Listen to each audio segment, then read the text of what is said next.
A lot of you are confused about oregano essential oil, and it's an important thing to understand because it has serious consequences. So, this is part 3 in a series all about oregano, how to use it as an herb, and how to use it as an essential oil. My name is Erin. I'm a certified holistic aromatherapist with over 20 years of experience with essential oils. I'm also an herbalist, holistic health expert, and sound practitioner. Basically, it can help you live a holistic lifestyle with ease. So, oregano essential oil, as I was saying, is one of the hottest essential oils with a lot of carvacrol and thymol that can cause burning to our skin. So, we do not want to use oregano for external application undiluted, and you really only want to do it under the supervision of an aromatherapist that can make sure they have the dilution correct.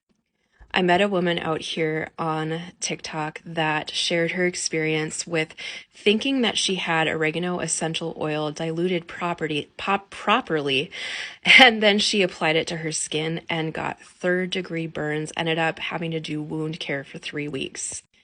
So this is serious. This is an essential oil that needs to be respected, and honestly, in my opinion, it needs to be handled by a professional advising you. Now, in French aromatherapy, they do have some recommendations about internal use.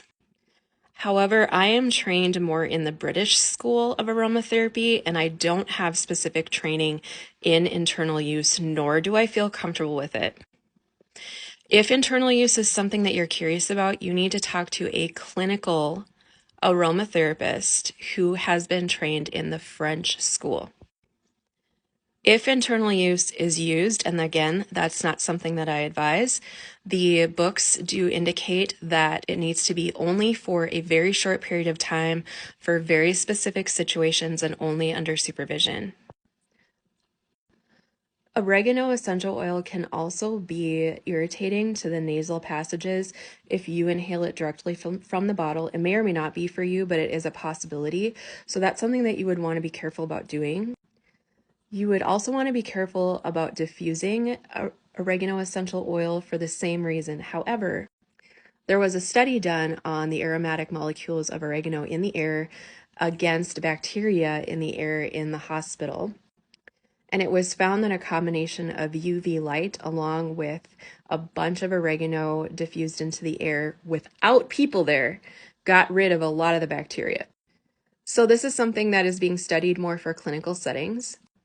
But we have the problem of the delivery method to the human body in a safe way at this point. And it is something that's being studied, and in future, hopefully, we'll have more options. Please add yourself to my mailing list and follow for more.